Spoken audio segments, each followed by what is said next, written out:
9 सितंबर 2024 प्रात मुरली। ओम शांति। बाप दादा मधुबन। मीठे बच्चे, योगबल से बुरे संस्कारों को परिवर्तन कर स्वयं में अच्छे संस्कार डालो। ज्ञान और पवित्रता के संस्कार अच्छे संस्कार हैं। प्रश्न: तुम बच्चों का बर्थराइट कौन सा है? तुम्हें अभी कौन सी फीलिंग आती है? उत्तर: तुम्हारा बर्थराइट है मुक्ति और जीवन मुक्ति। तुम्हें अब फीलिंग आती है कि हमें बाप के साथ वापस घर जाना है। तुम जानते हो बाप आए हैं भक्ति का फल मुक्ति और जीवन मुक्ति देने। अभी सबको शांतिधाम जाना है। सबको अपने घर का दीदार करना है। ओम शांति। मनुष्य बाप को सच्चा पातशाह भी कहते हैं। अंग्रेजी में पातशाह नहीं कहते, उसमें सिर्फ सच्चा फादर कहते हैं। गॉड फादर इज ट्रूथ कहते हैं। भारत में ही कहते हैं सच्चा पातशाह। अब फर्क तो बहुत है, वह सिर्फ सच कहते हैं, सच सिखलाते हैं, सच्चा बनाते हैं। यहाँ कहते हैं सच्चा पातशाह। सच्चा भी बनाते हैं और सचखंड का बादशाह भी बनाते हैं। यह तो बरोबर है, मुक्ति भी देते, जीवन मुक्ति भी देते हैं, जिसको भक्ति का फल कहते हैं। लिबरेशन और फ्रूसन। भक्ति का फल देते हैं और लिबरेट करते हैं। बच्चे जानते हैं हमको दोनों देते हैं। लिबरेट तो सबको करते हैं, फल तुमको देते हैं। लिबरेशन और फ्रूसन यह भी भाषा बनाई हुई है ना? भाषाएं तो बहुत हैं। शिव बाबा के भी नाम बहुत रख देते हैं। कोई को कहो उनका नाम शिव बाबा है तो कह देते हम तो उनको मालिक ही कहते हैं। मालिक तो ठीक है, परंतु उसका भी नाम चाहिए ना। नामरूप से न्यारी कोई चीज होती नहीं। मालिक भी कोई चीज का बनता है ना। नामरूप तो जरूर है। अभी तुम बच्चे जानते हो बाप बरोबर लिबरेट भी करते हैं, फिर शांतिधाम में सबको जरूर जाना है। अपने घर का दीदार सबको करना है। घर से आए हैं तो पहले उनका दीदार करेंगे, उसको कहते हैं गति सद्गति। अक्षर कहते हैं परंतु अर्थरहित। तुम बच्चों को तो फीलिंग रहती है हम अपने घर भी जाएंगे और फल भी मिलेगा। नंबरवार तुमको मिलता है तो और धर्म वालों को भी फिर समय अनुसार मिलता है। बाप ने समझाया था यह पर्चा है बहुत अच्छा, तुम स्वर्गवासी हो या नरकवासी हो। तुम बच्चे ही जानते हो यह मुक्ति जीवन मुक्ति दोनों गॉड फादरली बर्थराइट हैं। तुम लिख भी सकते हो। बाप से तुम बच्चों को यह बर्थराइट मिलता है। बाप का बनने से दोनों चीजें प्राप्त होती हैं। वह है रावण का बर्थराइट, यह है परमपिता परमात्मा का बर्थराइट। यह है भगवान का बर्थराइट, वह है शैतान का बर्थराइट। ऐसे लिखना चाहिए जो कुछ समझ सकें। अब तुम बच्चों को हेवन स्थापन करना है। कितना काम करना है? अभी तो जैसे बेबीज हैं, जैसे मनुष्य कलयुग के लिए कहते हैं कि अभी बेबी बच्चा है। बाप कहते हैं सतयुग की स्थापना में बेबी है। अभी तुम बच्चों को वर्षा मिल रहा है। रावण का कोई वर्षा नहीं कहेंगे। गॉड फादर से तो वर्षा मिलता है। वह कोई फादर थोड़े ही है, उसको रावण 5 विकारों को तो शैतान कहा जाता है। शैतान का वर्षा क्या मिलता है? 5 विकार मिलते हैं। शो भी ऐसा करते हैं, तमो प्रधान बन जाते हैं। अब दशहरा कितना मनाते हैं, सेरेमनी मनाते हैं, बहुत खर्चा करते हैं। विलायत से भी निमंत्रण दे बुलाते हैं। सबसे नामीग्रामी दशहरा मनाते हैं मैसूर का। पैसे वाले भी बहुत हैं। रावण राज्य में पैसा मिलता है तो अक्ल ही चट हो जाता है। बाप डिटेल में समझाते हैं। इनका नाम ही है रावण राज्य। उसको फिर कहा जाता है ईश्वरीय राज्य। राम राज्य कहना भी रॉन्ग हो जाता है। गांधी जी राम राज्य चाहते थे। मनुष्य समझते हैं गांधी जी भी अवतार थे। उनको कितने पैसे देते थे। उनको भारत का बापू जी कहते थे। अब यह तो सारे विश्व का बापू है। अभी तुम यहाँ बैठे हो, जानते हो कितनी जीव आत्माएं होंगी। जीव शरीर तो विनाशी है, बाकी आत्मा है अविनाशी। आत्माएं तो ढेर हैं। जैसे ऊपर में सितारे रहते हैं ना, सितारे जास्ती हैं या आत्माएं जास्ती हैं? क्योंकि तुम हो धरती के सितारे और वह आसमान के सितारे। तुमको देवता कहा जाता है, वह फिर उनको भी देवता कह देते हैं। तुमको लकी सितारा कहा जाता है ना। अच्छा, इस पर फिर आपस में डिस्कस करना। बाबा अभी इस बात को नहीं छेड़ते हैं। यह तो समझाया है कि सभी आत्माओं का एक बाप है। इनकी बुद्धि में तो सब है, जो भी मनुष्य मात्र है, सबका वह बाप है। यह तो सब जानते हैं कि सारी सृष्टि समुद्र पर खड़ी है। यह भी कोई सबको नहीं मालूम है। बाप ने समझाया था यह रावण राज्य सारे सृष्टि पर है। ऐसे नहीं, रावण राज्य कोई सागर के पार है। सागर तो ऑलराउंड है ही। कहते हैं ना, नीचे बैल है, उसके सींगों पर सृष्टि खड़ी है। फिर जब थक जाता है तो सींग बदली करता है। अभी पुरानी दुनिया खलास हो, नई दुनिया की स्थापना होती है। शास्त्रों में तो अनेक प्रकार की बातें दंत कथाओं में लिख दी हैं। यह तो बच्चे समझते हैं। यहाँ सब आत्माएं शरीर के साथ हैं। इनको कहते हैं जीवात्माएं। वह जो आत्माओं का घर है वहाँ तो शरीर नहीं है। उनको कहा जाता है निराकारी। जीव आकारी है, इसलिए साकार कहा जाता है। निराकार को शरीर नहीं होता है। यह है साकारी सृष्टि। वह है निराकारी आत्माओं की दुनिया। इसको सृष्टि कहेंगे। उसको कहा जाता है इनकॉर्पोरियल वर्ल्ड। आत्मा जब शरीर में आती है तब यह चुरपुर चलती है, नहीं तो शरीर कोई काम का नहीं रहता है। तो उनको कहा ही जाता है निराकारी दुनिया। जितनी भी आत्माएं हैं वह सब पिछाड़ी में आनी चाहिए, इसलिए इसको पुरुषोत्तम संगमयुग कहा जाता है। सब आत्माएं जब यहाँ आ जाती हैं तो वहाँ फिर एक भी नहीं रहती है।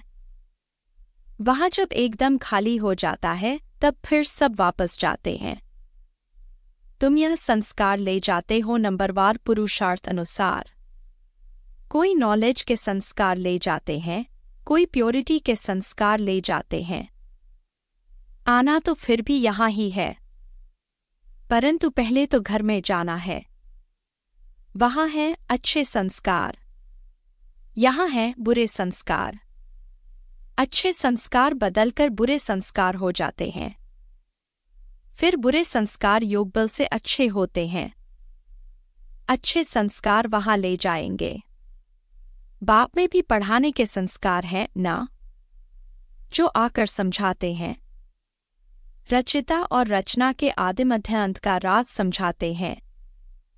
बीज की भी समझानी देते हैं तो सारे झाड़ की भी समझानी देते हैं। बीज की समझानी है ज्ञान और झाड़ की समझानी हो जाती है भक्ति। भक्ति में बहुत डिटेल होती है ना। बीज को याद करना तो सहज है, वहाँ ही चले जाना है। तमोप्रधान से सतोप्रधान बनने में थोड़ा ही समय लगता है। फिर सतोप्रधान से तमोप्रधान बनने में 5000 वर्ष लगते हैं एक्यूरेट। यह चक्र बड़ा एक्यूरेट बना हुआ है जो रिपीट होता रहता है और कोई यह बातें बता न सके।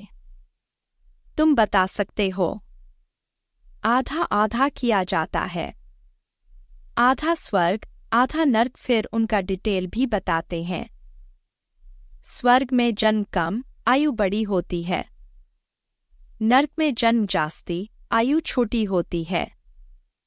वहाँ है योगी, यहाँ है भोगी, इसलिए यहाँ बहुत जन्म होते हैं। इन बातों को दूसरा कोई नहीं जानता। मनुष्यों को कुछ भी मालूम नहीं है।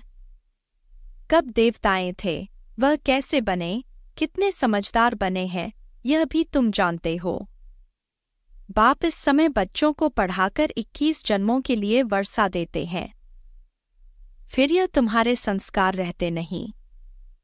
जैसे राजाई के संस्कार होते हैं, तो ज्ञान की पढ़ाई के संस्कार पूरे हो जाते हैं। यह संस्कार पूरे हुए तो नंबरवार पुरुषार्थ अनुसार रुद्रमाला में पिरो जाएंगे, फिर नंबरवार आएंगे पाठ बजाने। जिसने पूरे 84 जन्म लिए हैं, वह पहले आते हैं। उनका नाम भी बतलाते हैं। श्री कृष्ण तो है फर्स्ट प्रिंस ऑफ हेवन। तुम जानते हो सिर्फ एक थोड़े ही होगा, सारी राजधानी होगी ना। राजा के साथ तो फिर प्रजा भी चाहिए। हो सकता है एक से दूसरे पैदा होते जाएं। अगर कहें 8 इकट्ठे आते हैं, परंतु श्री कृष्ण तो नंबर 1 में आएगा ना। 8 इकट्ठे आते हैं तो फिर श्री कृष्ण का इतना गायन क्यों? यह सब बातें आगे चलकर समझाएंगे। कहते हैं ना, आज तुमको बहुत गुह्य बातें सुनाता हूं। कुछ तो रहा हुआ है ना। यह युक्ति अच्छी है।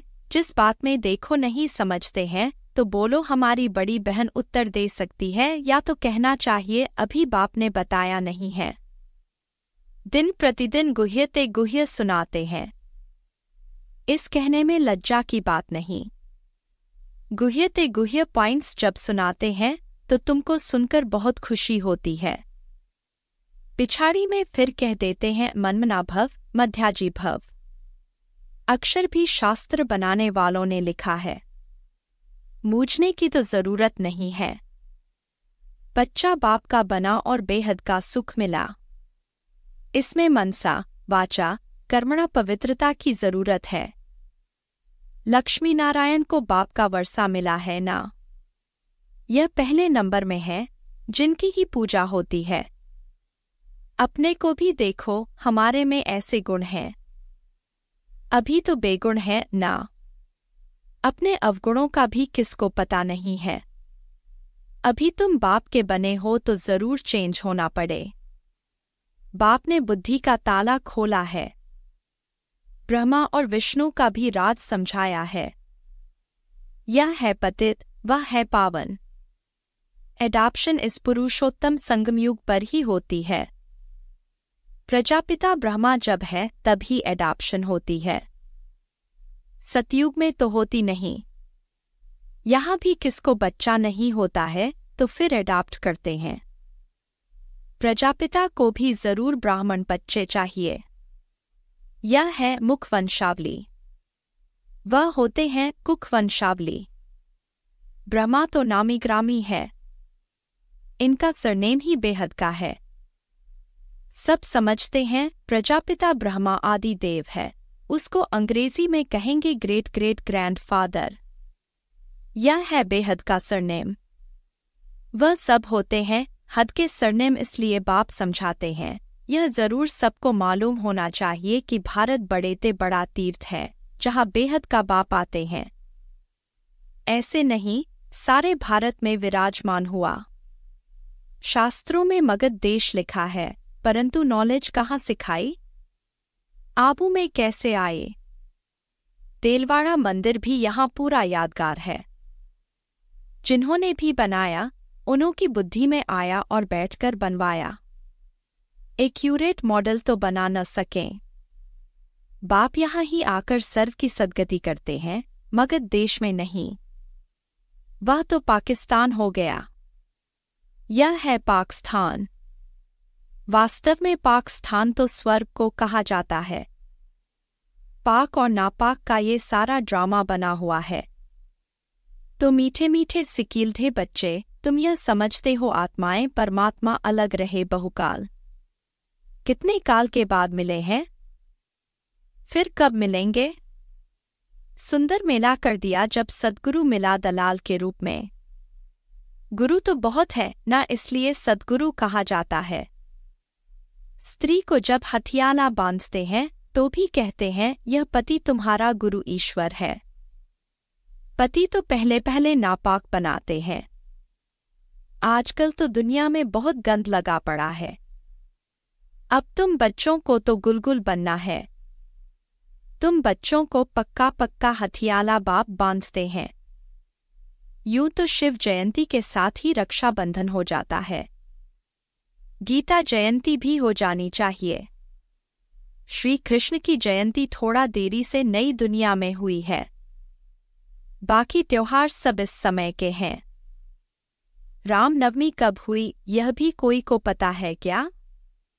तुम कहेंगे नई दुनिया में 1250 वर्ष के बाद में रामनवमी होती है।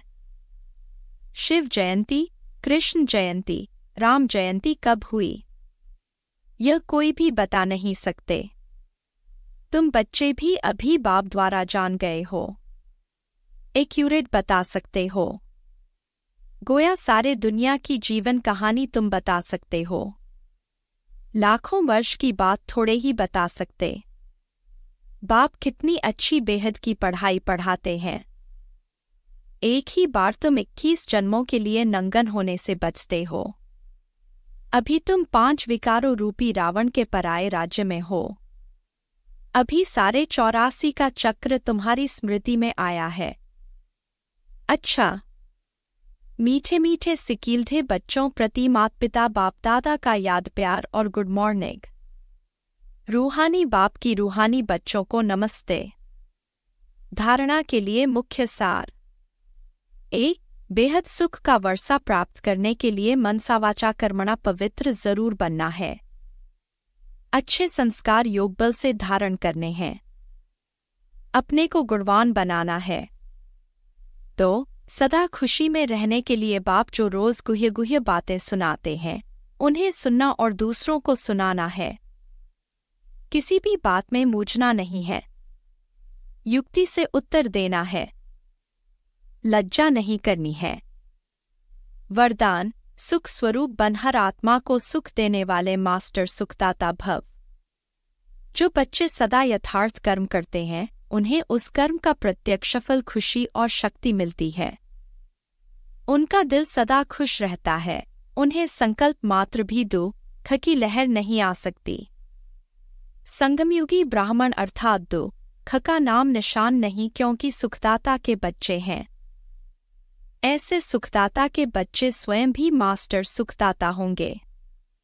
वे हर आत्मा को सदा सुख देंगे।